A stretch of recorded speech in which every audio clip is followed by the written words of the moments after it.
daawade ma ogtahay kala duwanaanshaha iyo isku ekaanshaha isbahaysiga xisbiyada mucaaradka ee u cidiya waddani ee toddobaadkan iyo sidoo kale isbahaysigii 2005 dhexmaray kulmiye u cid waxa isafgaran waa fashil iyo burbur ku soo dhammaaday isbahaysigii xisbiyada mucaaradka ee u cidiya waddani ay doonayeen inay kula wareegaan awoodda wakiilada iyo caasimadda Hargeysa inkastoo aan si rasmi ah loo ogeyn xogta fashilka isbahaysiga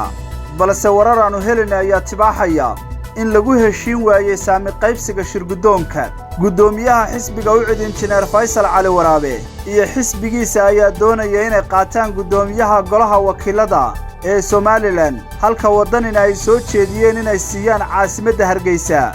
iyo sidoo kale labada gudoomiye ku xigeen balse xisbiga mucaaradka waddani waa uu ka biyadiiday arrintaasi waddani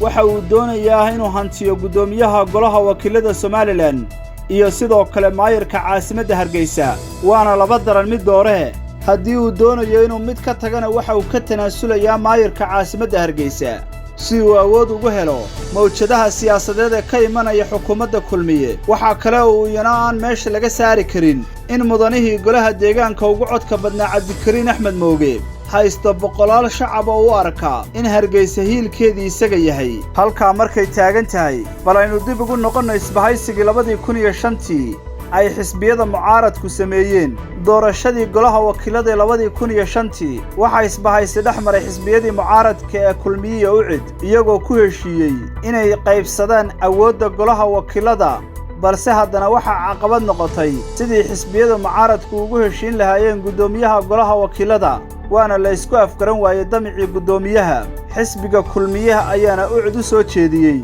inuu qaato labada ku xigeen halka kulmiyana uu qaadan lahaa gudoomiyaha golaha wakiilada balse dalabkaasi u cid waa uu diiday waxaanu cuskaday kursiga gudoomiyaha golaha wakiilada xataa haddii isbahaysigu ku burburayo xisbigii kulmiye oo ka baqaya inuu burburo isbahaysigu amaba uu guul daraysto udubna ka faa'iideysato fursadda dahabiga ee hortaala ayaa ka tanaasulay kursigii gudoomiyaha waxaana kursigii la siiyey Cabdiraxmaan Maxamed Cabdilaahi Ciro oo ahaa xildhibaan ka soo baxay xisbiga u cid halkii shirgudoonka labadii ku xigeenna la siiyey Cabdicasiis Soomaaliya Baashe Maxamed Faarax oo labadooduba ka soo baxay xisbiga kulmiye hadda waa 2001 waxa is hor fadhiya gudoomiyihii xisbiga mucaaradka u cid injineer Faysal Cali Waraabe iyo xildhibaankiisii xilligaasi ka soo baxay xisbiga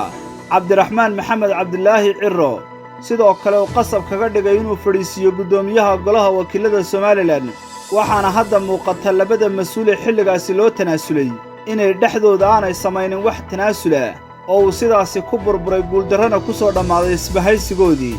fashilka isbahaysiga waxa ka faa'iidi doona xisbiga kulmiye oo qaadan doona shirgudoonka golaha wakiilada Somaliland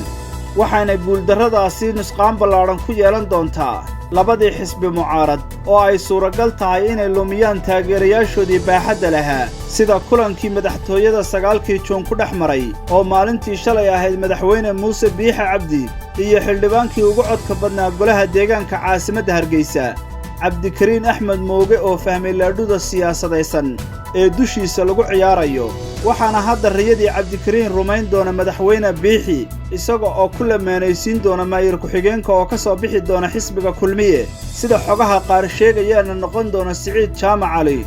sidaasina waxa khasaare guuldarriyo sidoo kale fashil ah isbahaysigii xisbiga kulmiyana wuxuu la wareegi doonaa awoodda golaha wakiilada adiga maxay kula tahay daawade